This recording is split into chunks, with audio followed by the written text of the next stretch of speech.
આજે શ્રાવણ વદ ત્રીજ છે, મંગળવાર છે, તારીખ 12/8/2025 વર્ષ છે. વચનામૃત કાર્યણીનું 7મું છે. શ્રીજી મહારાજ અતિ પ્રસન્ન થયા બોલ્યા. જે બીજો પ્રશ્ન પરમહંસ પાસે પૂછ્યો છે, આત્યંતિક કલ્યાણ તે કેને કહીએ? અને આત્યંતિક કલ્યાણને પામીને જે સિદ્ધ દશાને પામ્યું હોય તે પુરુષની સર્વે ક્રિયાને વિશે કેવી દશા વર્તી હોય? બે પ્રશ્ન છે ભાઈ. આત્યંતિક કલ્યાણ કોને કહીએ એ પ્રશ્ન છે, અને આત્યંતિક કલ્યાણને પામ્યો હોય એની આ જગતમાં એ માણસ રહેતો હોય તો દશા કેવી હોય? કઈ કઈ પ્રકૃતિમાં રહેતો હોય? મહારાજે આ સંતોને પ્રશ્ન પૂછ્યો, પણ કંઈ સમાધાન મળ્યું નહીં જોઈ તેવું. પછી સંતોએ હાથ જોડીને કહ્યું, મહારાજ આનો ઉત્તર તમે કરશો ત્યારે થશે. પછી શ્રીજી મહારાજ બોલ્યા છે, જ્યારે આ બ્રહ્માંડ આ બે પ્રક્રિયા થાય છે, બહુ મહત્વની વાત કરી. પ્રલય થાય છે ત્યારે પ્રકૃતિના કાર્ય 24 પૃથ્વી, જળ, તેજ, વાયુ, આકાશ, આપણે 24 તત્વોને સમજીએ છીએ. 10 ઇન્દ્રિયો, મન, બુદ્ધિ, ચિત્ત, અહંકાર, અંતઃકરણ, આ 24 તત્વ તે પ્રકૃતિમાં લીન થઈ જાય. એમાં જ લીન થાય ને, પ્રકૃતિમાંથી ઉત્પન્ન થાય એમાંથી લીન થાય. જેમ કે આ દેહ છે એ માટીમાંથી ઉત્પન્ન થાય છે ને માટીમાં પાછો વિલય થઈ જાય. આ ઝાડવા, વૃક્ષ, પત્તા બધા શેમાંથી થાય છે? માટીમાંથી થાય છે, અને માટીમાં પાછું લીન થઈ જાય. કોઈ જગ્યાએ તમે એવું જોયું કે ઝાડ કાપી કાપીને મોટો આકાશમાં ઉડે એટલો 50 ફૂટ ઊંચો, 100 ફૂટ ઊંચો ઢગલો કરી નાખ્યો લાકડાનો, અને એ 50 વર્ષથી એ લાકડા એમને 50 વર્ષની 5 વર્ષમાં ભૂકો થઈ જાય, જમીન સાથ જમીન થઈ જાય, કશું જ રહે નહીં. અને જમીનમાં એક બિયારણ નાખ્યું હોય કેવો મોટો વડલો થાય છે. એ ક્યાંથી આવે છે? માટીનો રસ જ છે, પણ જેમાંથી ઉત્પન્ન થયું એમાં વિલીન થઈ જાય છે. જેમાંથી થયું, આ નિયમ કાર્યક્રમ એવો જ છે. જે વસ્તુ જેમાંથી થઈ એ માટીનો ઘડો માટીમાંથી થાય તો માટીમાં વિલીન થઈ જાય છે. આ એમને એમ ચાલ્યા કરે છે. આ મોટા મોટા પહાડો છે એને કપચી બનાવે છે, આ કરે તેને બધા શું કહે છે, એને ઈંટો બનાવે છે.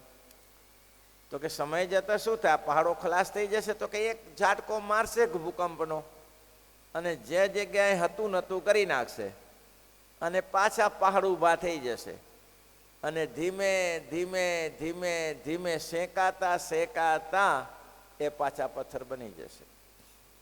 તો કે બને? તો કે બને જ છે ને. આ ઈંટો છે, ઘડા છે તો માટી જ ને, પણ ઈંટ હથોડો ટાંકવાથી તૂટે નહીં એવા મજબૂત બની જાય છે. શેનાથી બને? તાપથી. આ અગ્નિના તાપથી બને છે, અને જે આકાશ ને પહાડો ને બધા છે એ સૂર્યના તાપથી બને છે, ગરમીથી બને છે. આ પૃથ્વીમાં નવાઈ કંઈ નથી. એ એમાં ને એમાં લીન થાય, એમાં ને એમાં નીકળે. આ નિયમ છે.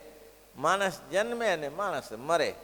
તો કે તત્વ 24 તત્વ તે પ્રકૃતિને વિશે લીન થઈ જાય છે, અને પ્રકૃતિ પણ અક્ષર બ્રહ્મના તેજમાં અદૃશ્ય થઈ જાય છે. અક્ષર મુક્ત કીધા હતા ને, જે પુરુષોત્તમ નારાયણ ભગવાને દ્રષ્ટિ પામીને જે બહાર આવ્યા હતા અને પ્રકૃતિની સાથે જોડાયા, એ અક્ષર બ્રહ્મની સાથે અક્ષર બ્રહ્મ પણ શેમાં પુરુષોત્તમ જે એ અક્ષર બ્રહ્મના તેજમાં અદૃશ્ય થઈ જાય.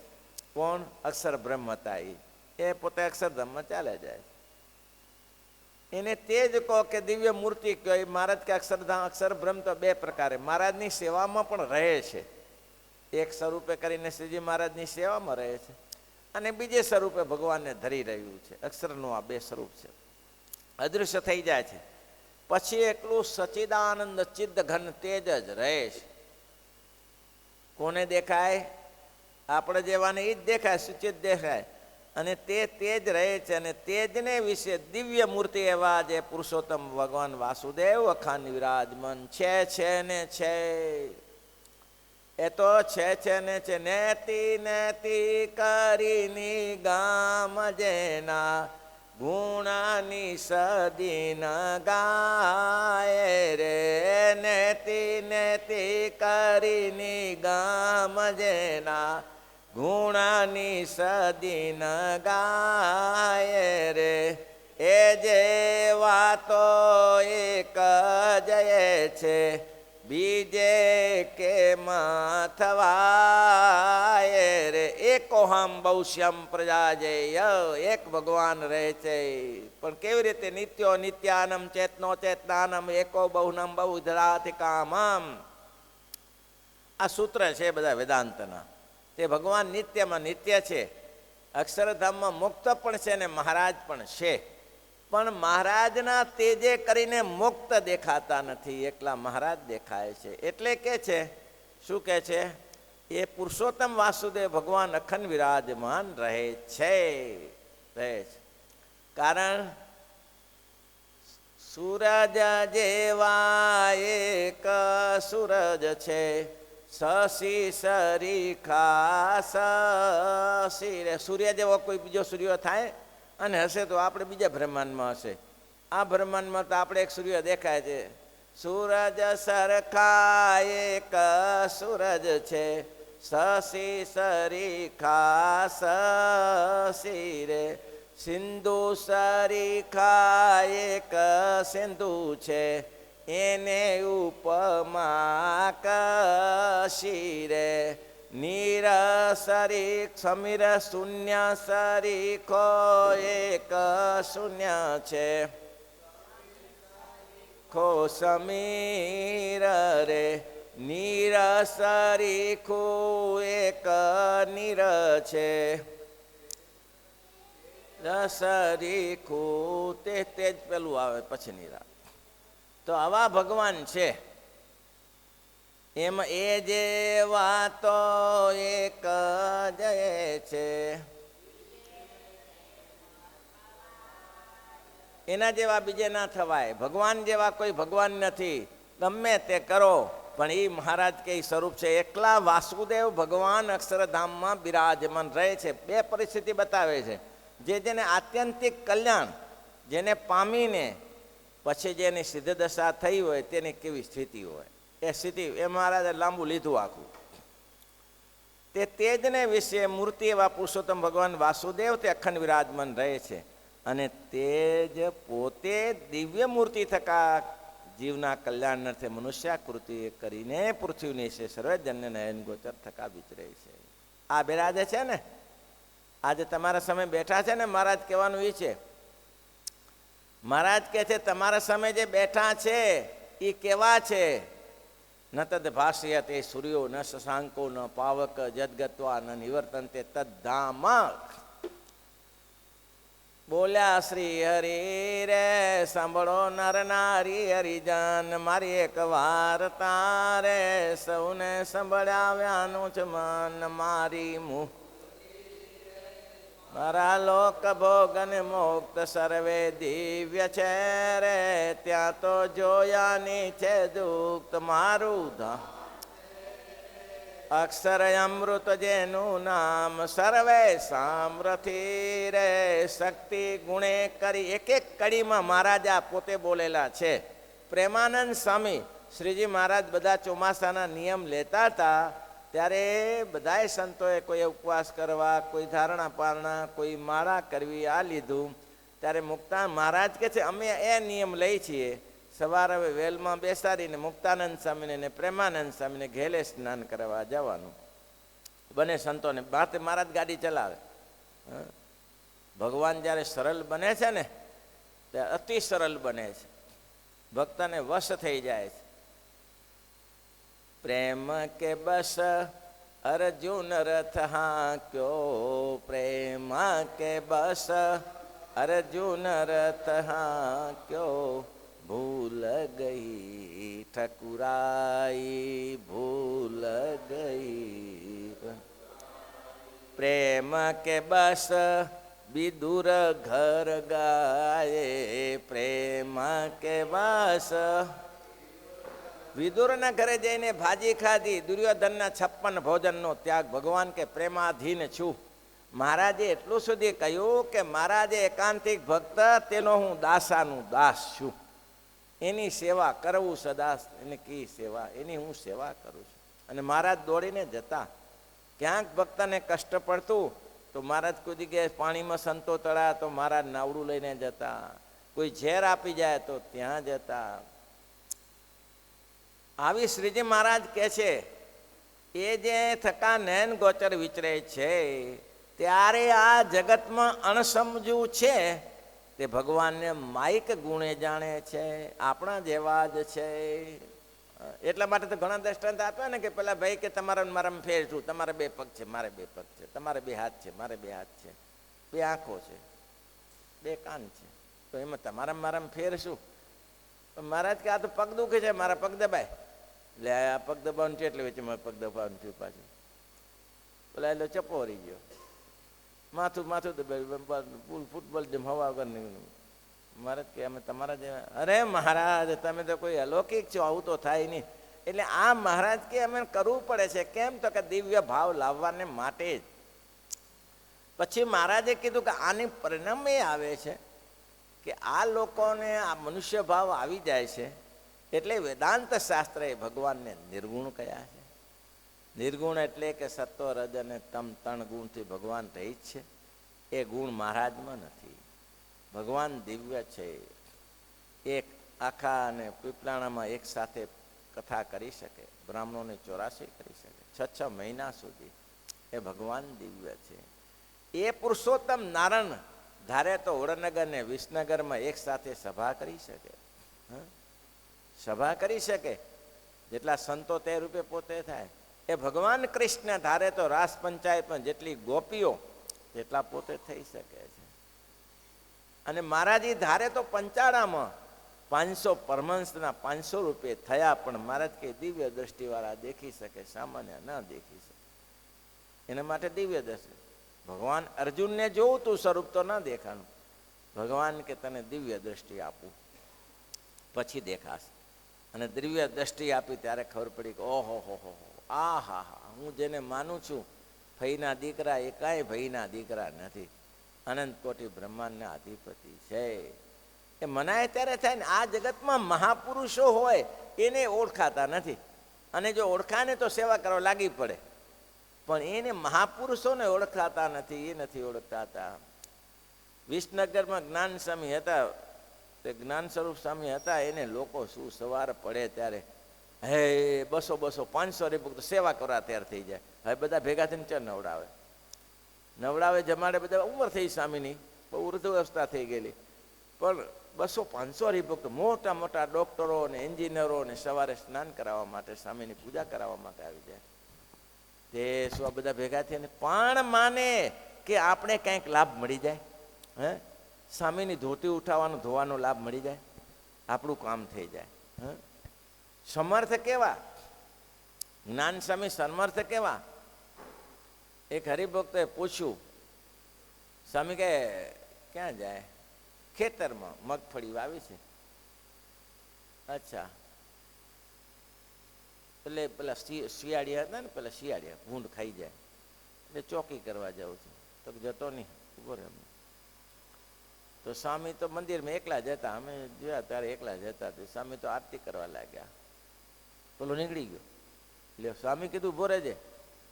સ્વામી કે આરતી થઈ ગઈ. સ્વામી આરતી કરવા માટે ઉભો રાખ્યો હશે. ઉભો રહેજે અહીંયા. ત્યારે તો આ મગફળીનો ટાઈમ થાય, શિયાળે ચડી જાય પછી શું કરવાનું કે ત્યારે એ તો ભાગ્યો ત્યાંથી. આ ટાઈમ બગડે. સ્વામી આરતી ઉતારીને જોયું કે ક્યાં ગયો પેલો? ગયો ક્યાં? તો કે સ્વામી નીકળી ગયો. એ તો અરે જા પાછળ પડો, પાછળ મરી જશે આરો કે. હવે હરિભક્ત પાછળ ગયા, ત્યાં આગળ એક્સિડન્ટ થયેલું, પગ ભાંગી ગયા. બોલો, હવે આવા પુરુષની સેવા ક્યાં છે એમ.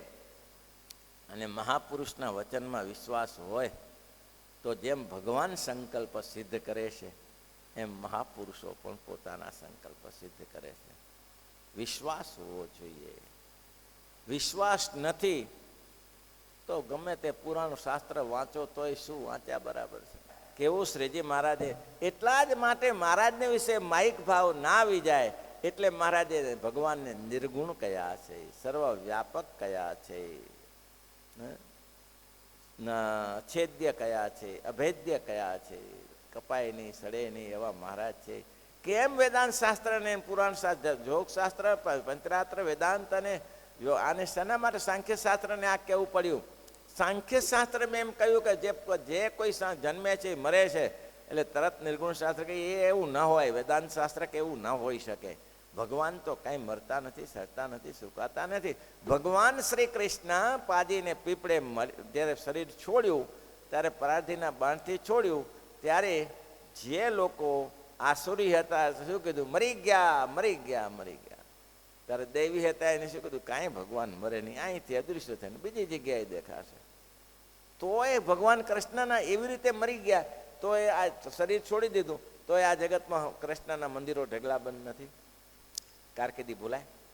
જે કર્તવ્ય છે આવી રીતે મરી જવાનું તોય કારકિર્દી ભૂલાય? તો કે ભગવાન ગમે તે રીતે શરીર છોડે પણ ભગવાન દિવ્ય છે, દિવ્ય છે ને દિવ્ય છે. આ ક્યારે ભૂલ? અછેદ્ય, અભેદ્ય, સર્વત્ર વ્યાપક એવી રીતે પ્રતિપાદન કરે છે.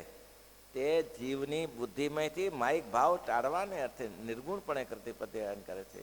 અને એ ભગવાન તો ઉત્પત્તિ સ્થિતિને પ્રલય એ સર્વે કારને વિશે એક રૂપે જ વિરાજમાન છે. કિશોર મૂર્તિ એવા ભગવાન છે. ઉત્પત્તિ સ્થિતિને પ્રલય હોય તો એ ભગવાન જેવા હોય તેવા જ હોય. માયિક બુદ્ધિ માણસને વિશે છે તો ભગવાનને વિશે કંઈ ન થાય. કોઈ એમ કે આ મકાન પડી જશે તો પડી જાય, કોઈ એમ કે આ મકાન પડી જાય તું પડી જતું હશે. જેમ થતું હોય થાય, તારા કહેવાથી ના થાય થાય. સામાન્ય માણસ એ જે વાતો એક જ છે, બીજે કેમ નેતિ નેતિ કરી નિગમ જેના ગુણોની સનગદન ગાય. નેતિ નેતિ નેતિ, ઇતિ નથી, ઇતિ નથી. ભગવાનની ઇતિ છે તો કે ના, એનો છેડો ન હોય. ભગવાનનો છેડો ન હોય અને શાસ્ત્ર અમથા પોકારે છે. આ કેટલાય શાસ્ત્ર એમ કહ્યું પહેલે કે એક જ બ્રહ્માંડ હોય, બીજા ન હોય. અત્યારે કેમ સાબિત કરતા થઈ જાય કે અહીં અનંત કોટી બ્રહ્માંડો છે? હવે સાયન્સે સાબિત કર્યું, આપણે દેખાતા નથી. કેમ તો કે સૂર્યનો ગોળો મોટો જ હશે ને ત્યાં. આ ચંદ્ર જોયા તો મોટો આપણો જેવું લોક જ છે, ત્યાં પૃથ્વી જ્યાં ભાગ છે અહીંયાથી આટલો ગોળા જેવો દેખાય છે.